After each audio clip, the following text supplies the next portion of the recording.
Saputra dengan NIM 11121100177 dan Ajeng Panamelia Nugraha dengan NIM 11121000060. Di sini kami membuat video untuk menyelesaikan tugas UTS mata kuliah Hukum Administrasi Negara dengan dosen pengampu Pak Edi Wahyudi.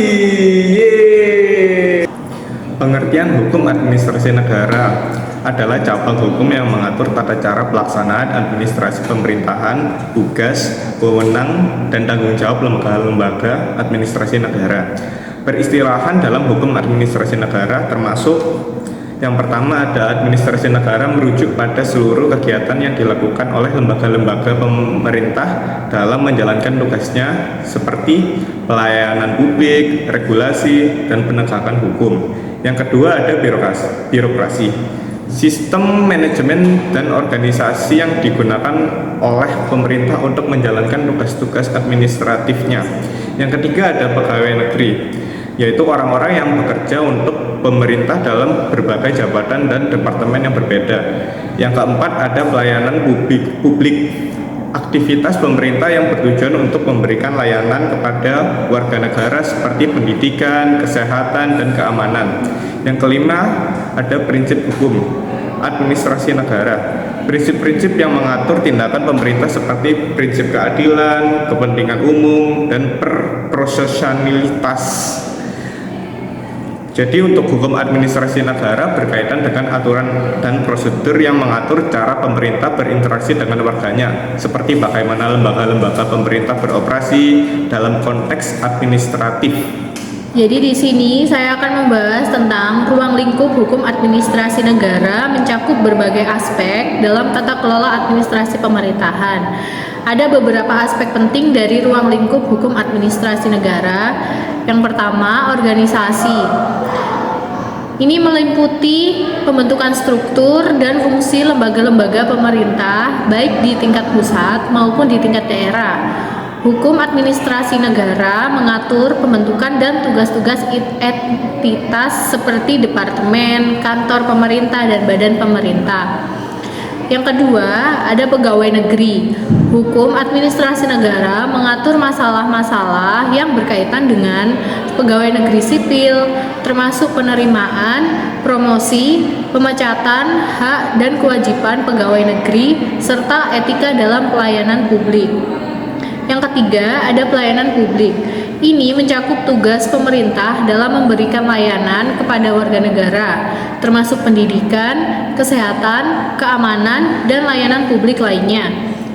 Hukum administrasi negara mengatur prosedur dan standar untuk pelayanan publik ini.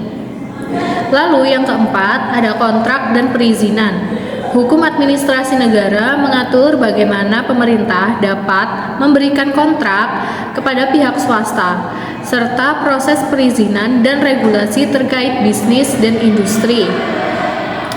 Kelima, kewajiban dan hak warga negara. Hukum administrasi negara juga mencakup hak dan kewajiban warga negara dalam berinteraksi dengan pemerintah, serta prosedur pengaduan jika hak-hak mereka dilanggar. Lalu yang keenam, ada regulasi dan kebijakan.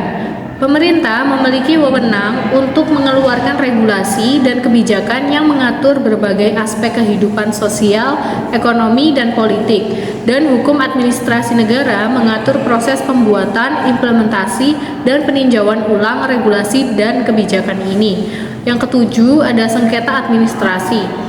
Hukum administrasi negara juga mencakup penyelesaian sengketa yang melibatkan pemerintah, baik antara pemerintah dan warga negara, antara pemerintah daerah dan pemerintah pusat, atau antara entitas pemerintah. Yang kedelapan, ada tindakan administratif. Ini meliputi tindakan-tindakan yang diambil oleh pemerintah dalam menjalankan tugas administratif, seperti pengambilan keputusan, penegakan hukum, dan penyalahgunaan wewenang. Hubungan hukum administrasi negara dengan hukum tata negara.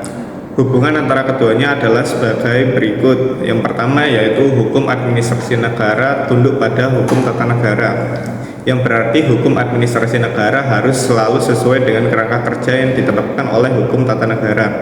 Ini berarti bahwa tindakan pemerintah peraturan, dan kebijakan dikeluarkan dalam administrasi negara tidak boleh bertentangan dengan prinsip-prinsip yang terdapat dalam konstitusi.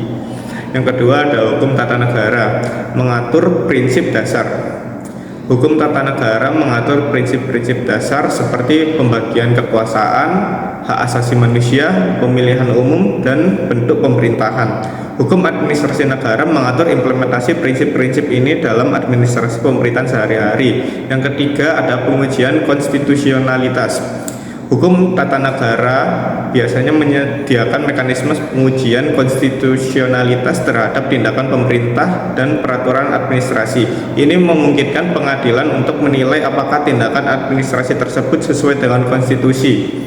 Dengan kata lain, hukum administrasi negara dan hukum tata negara merupakan fondasi bagi hukum administrasi negara, dan kedua cabang hukum ini bekerja sama untuk mengatur cara pemerintah berfungsi dan berinteraksi dengan warga negara serta lembaga-lembaga dalam konteks administrasi pemerintahan.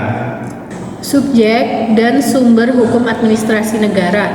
Subjek hukum administrasi negara adalah suatu pendukung hak, yaitu manusia atau orang atau badan orang, meliputi pejabat atau pegawai yang bekerja di lembaga pemerintah baik pusat maupun daerah.